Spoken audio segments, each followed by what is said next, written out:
अस्सलाम वालेकुम दोस्तों, पापने का जी न्यू अपडेट संगत हाजिर थी चुका हूँ। इन खां पहिरीं असांजे चैनल ते न्यू आहे तो सब्सक्राइब करे आल ते क्लिक करना दोस्तों। तो बिना देर त पंहिंजी अपडेट जे तरफ़ जी तव्हांखे ॿुधाईंदा हलूं त नेक्स्ट एपिसोड में मल्हार जेको आज़ाद थी घर ईंदो ऐं उन खां पंहिंजो पीउ पुछंदो त बालाज खान जो असांजे वॾा थोरा कुर्ब ते मल्हार हुनखे चवंदो त बालाज खान मूंखे आज़ादु कराई न ही मां वरियल खान जी महिरबानी सां आज़ाद थी घर पहुतो आहियां। ऐं नूरल जूं जेको अखियूं खुली वेंदियूं आहिनि उन ॿिया बि घर जा भाती हुन ते माना तंज़ तोकूं कंदा त तूं सभु कुझु बालाज खान खे सम्झो, पर बालाज खान असां सां कुझु बि न कयो रहंदो, असांजी न्याणीअ खे बदनाम कयो।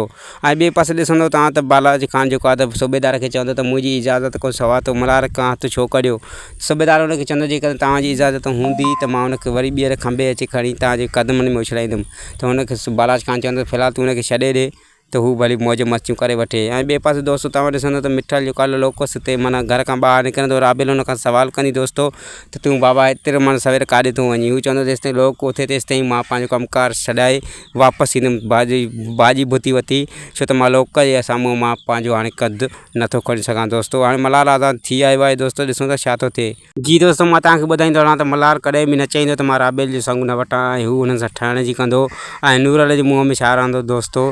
ऐं मिठल हुननि सां कॾहिं परचण जी न कंदो, थी सघे त मल्हार जे करे हू परची बि वञे त फ़िलहालु हू पकाई ज़रूरु कंदो दोस्तो। त मिलंदासीं वरी नेक्स्ट अपडेट सां गॾु। ख़ुदा हाफ़िज़ दोस्तो।